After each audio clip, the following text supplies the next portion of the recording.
So spring has finally sprung and you're sitting there comfortable and somebody in the family says, let's go out for a bike ride.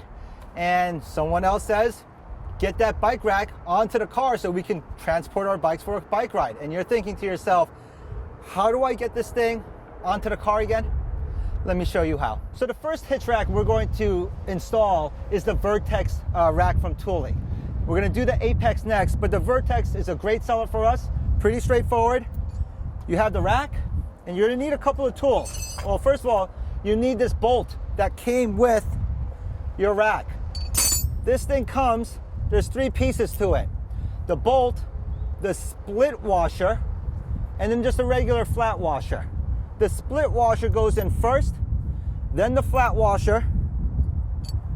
And oh yeah, you know, one more thing. This is metal screwing into metal, and metal generally doesn't like that. So you want to make sure you get some grease, and if you don't have some, we have plenty at the store. You'll dab a little bit on here, and let's go install it. Oh, one more thing. You need a 19mm wrench, like the one I have over here, or your Thule came with one of these wrenches. I usually keep it in the back of my car. I hope you did the same with yours. Let's go put this thing on. Alrighty, so we're gonna put a Vertex and install it into the hitch receiver right over here. We're going to insert this part right in here.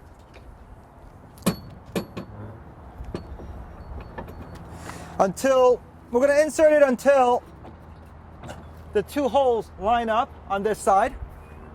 We are then going to take our bolt, again with the split washer and the flat washer, and the first few rotations we are going to hand thread it in so that we don't do something called cross threading. All right?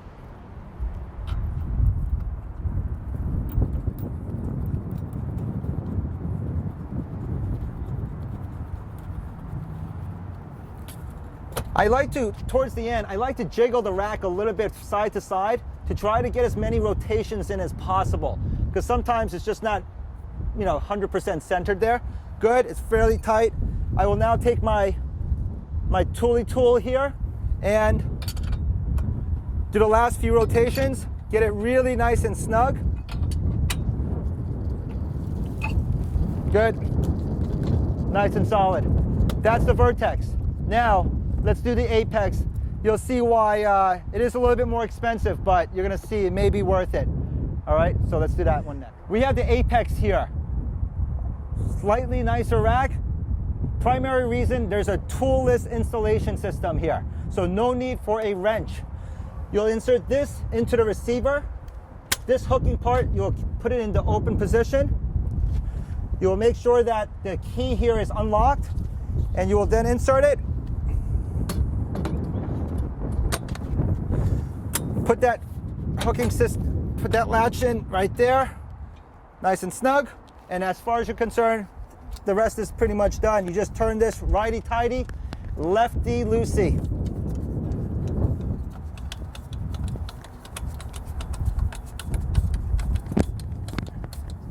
That's it. Nice and solid. Apex, great rack. Well, that's pretty much it for the 2 installations. The next video, we're gonna actually show how to put the bikes onto the racks. All right, so thanks again for watching. We appreciate your time. Like us, subscribe, all that wonderful stuff. Take care now. One last thing on the Apex. After you install it, lock it up, please. All right, it comes with a lock, so just take this, come down here, and that's it. Now, you can't loosen or tighten it. Pretty simple stuff.